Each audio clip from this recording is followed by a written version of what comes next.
गांव की सीमा पर उत्तराखंड के छोटे से गांव पलाशपुर में लोग रात होते ही अपने दरवाजे बंद कर लेते थे।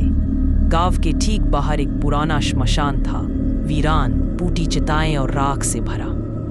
लोग कहते थे वहां एक साधु बाबा रहता है, लंबी चटाएं, लाल आंखें और बदन पर राख का लेप। कुछ उसे तांत्रिक कहते थे, कुछ भूतों का साथी।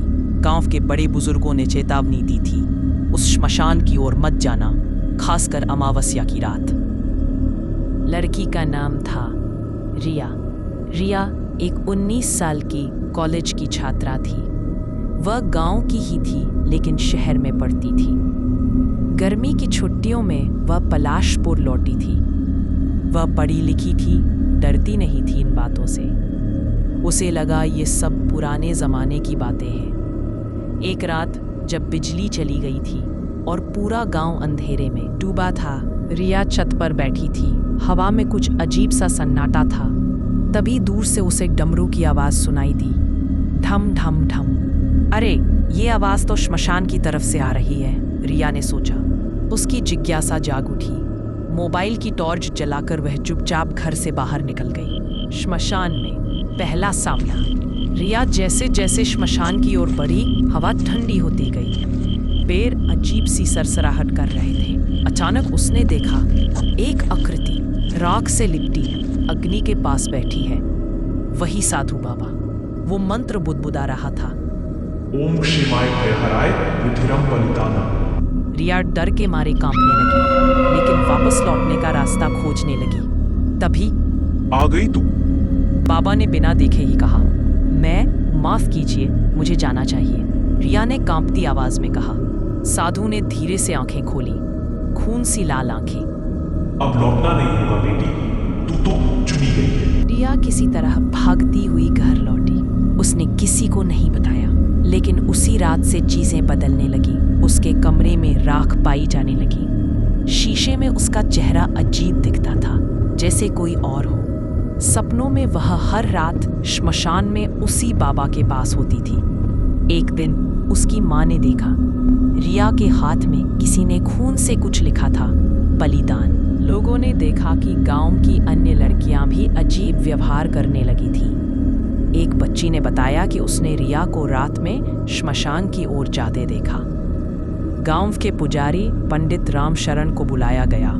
उन्होंने कहा, यह कोई साधु नहीं, एक राक्षसी आत्मा है जो 100 वर्षों से बलिदान की तलाश में है और अब उसने रिया को वश में कर लिया है। पंडित ने बताया कि 100 साल पहले पलाशपुर में एक तांत्रिक ने 13 लड़कियों की बलि देने का यज्ञ शुरू किया था, लेकिन गांव वालों ने उसे जिंदा जला दिया।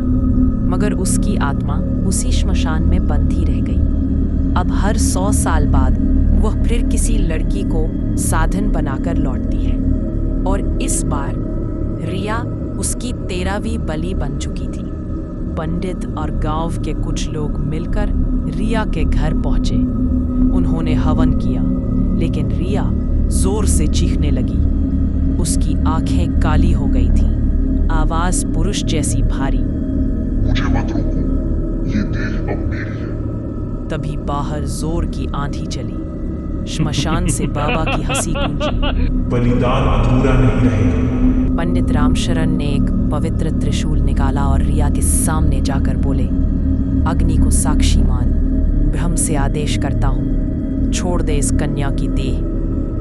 रिया जोर से चिल्लाई, फर्श पर गिर पड़ी और धुआं सा कुछ उसके शरीर से निकला। वो बाबा की आत्मा थी, लेकिन त्रिशूल की चमक से वो चीखा, नहीं, 100 साल की प्रतीक्षा, ऐसे कैसे? त्रिशूल से निकली अग्नि में वो आत्मा जल गई। श्मशान की ओर से एक अंतिम चीख आई और फिर सन्नाटा।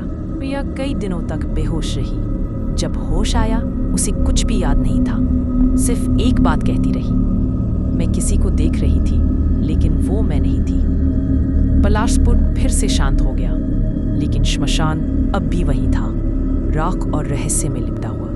आज भी जब अमावस्या आती है, गांव के लोग दीप जलाते हैं और श्मशान की ओर नहीं देखते, क्योंकि कौन जानता 100 साल बाद कोई और रिया ना बन जाए। किसी और बलिदान की अगली कड़ी ना बन जाए। श्मशान का साधु बाबा अभी भी वही है, राख में, इंतजार में।